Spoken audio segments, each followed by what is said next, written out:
Today we continue the story Benito Cereno. It was written by Herman Melville. Last week we told how African slaves on a Spanish ship rebelled in 1799. They killed most of the Spanish sailors.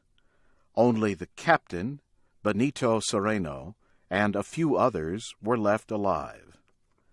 The leader of the rebellion was a slave named Babo. He ordered Captain Cereno to sail the ship back to Senegal, the slave's homeland. But food and water were low, so the ship stopped at an island off the coast of Chile to get the needed supplies. When it arrived, an American ship was in the harbor. The American captain, Amasa Delano, thought the Spanish ship might be in trouble. He would offer help.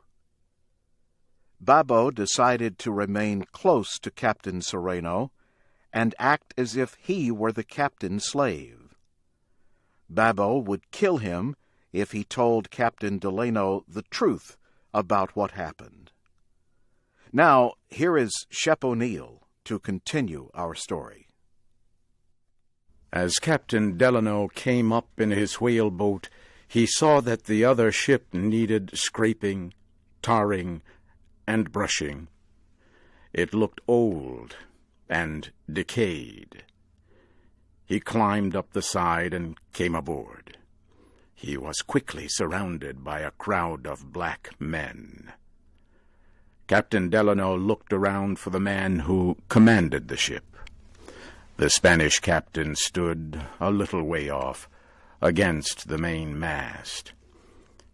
He was young-looking, richly dressed, but seemed troubled and tired with the spirit gone out of him. He looked unhappily toward his American visitor. At the Spanish captain's side stood a small black man with a rough face. Captain Delano struggled forward through the crowd, went up to the Spaniard, and greeted him. He offered to help him in any way he could. Captain Benito Cereno returned the American's greeting politely, but without warmth.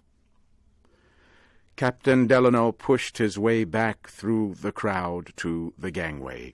He told his men to go and bring back as much water as they could, also bread, pumpkins, sugar, and a dozen of his private bottles of cider.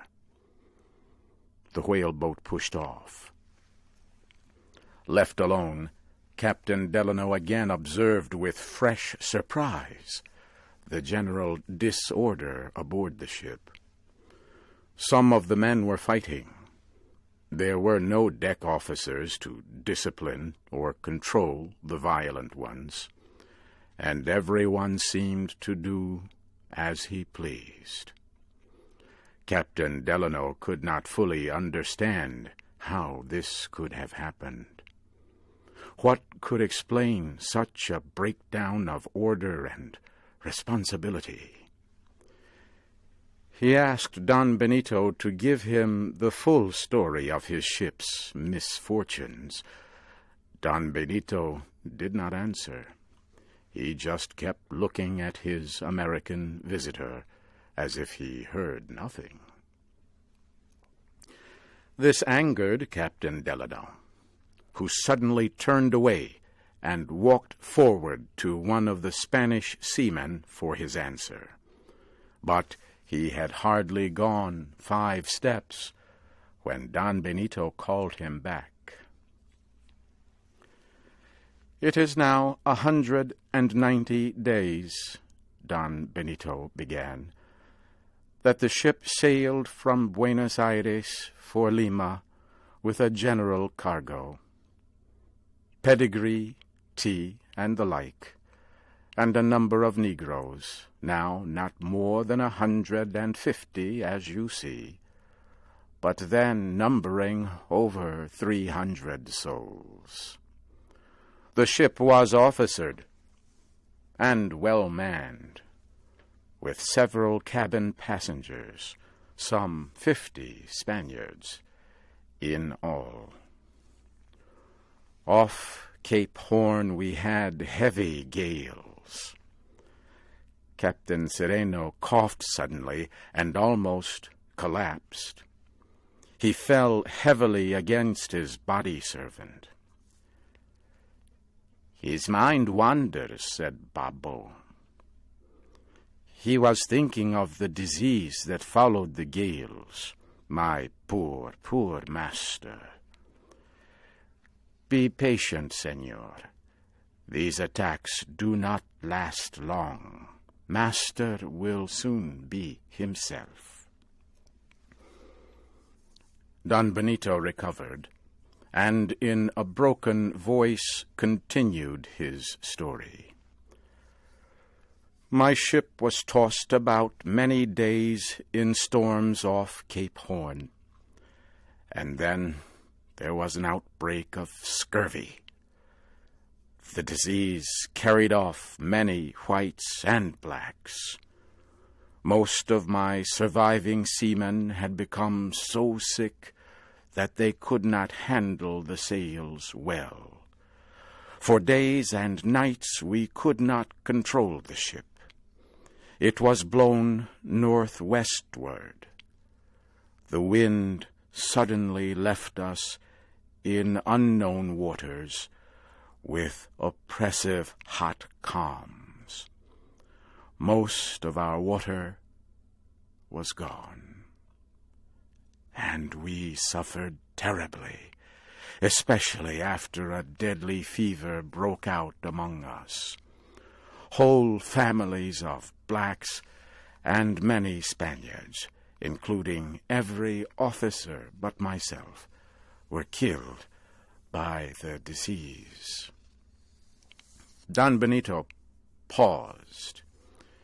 He looked down at the black man at his side. Babbo seemed satisfied. The Spanish captain saw him take his hand from the knife hidden under his shirt. Captain Delano saw nothing. His mind was filled with the terrible tale he had just heard. Now he could understand why the other captain seemed so shaken. He took Don Benito's hand and promised to give him all the help possible. He would give him a large, permanent supply of water, and some sails, and equipment for sailing the ship. And he also promised to let Don Benito have 3 of his best seamen for temporary deck officers. In this way, the San Dominique could, without delay, start for Concepcion. There, the ship could be fixed and prepared for its voyage to Lima. Don Benito's face lighted up.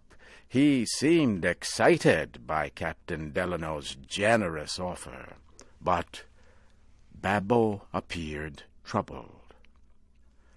"This excitement is bad for master," Babbo whispered, taking Don Benito's arm and with soothing words gently drawing him aside.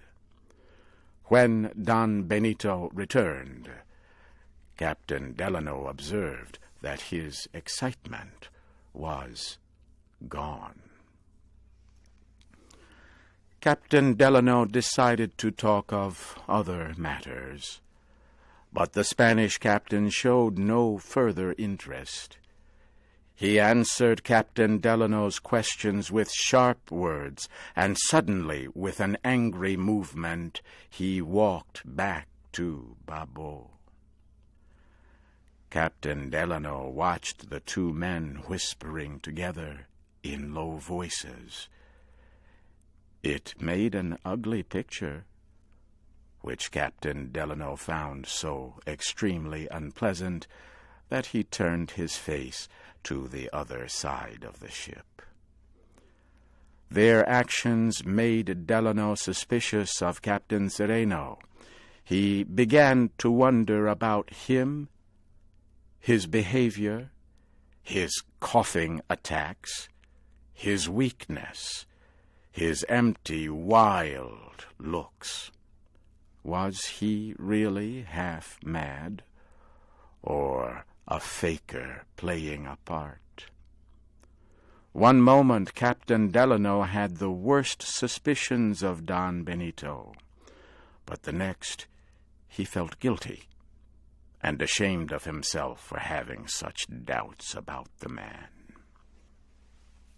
Presently Don Benito moved back toward his guest, still supported by his servant. His pale face twitched. He seemed more nervous than usual, and there was a strange tone in his husky whisper as he spoke. "May I ask how many men you have on board, senor?" Captain Delano became uneasy, but answered, "About 25 all total." "And at present, senor, all on board?" "All on board," Captain Delano answered. "And will be tonight, senor?" At this last question, Captain Delano looked very seriously at Don Benito, who could not return the look, but dropped his eyes to the deck. Captain Delano could think of only one reason for such a question.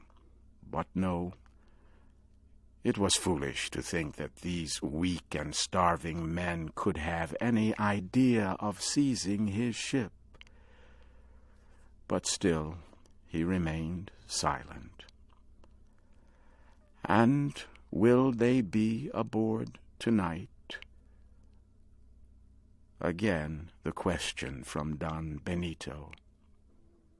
Captain Delano decided to answer truthfully. Some of his men had talked of going off on a fishing party about midnight, and he told Don Benito this. As he answered, Captain Delano again looked straight at Don Benito, but the Spanish captain refused to meet his eyes. Then, as before, he suddenly withdrew with his servant, and again the two men began whispering to each other in low voices. Captain Delano tried to push the worry from his mind, but what were those two strange men discussing? That will be our story next week.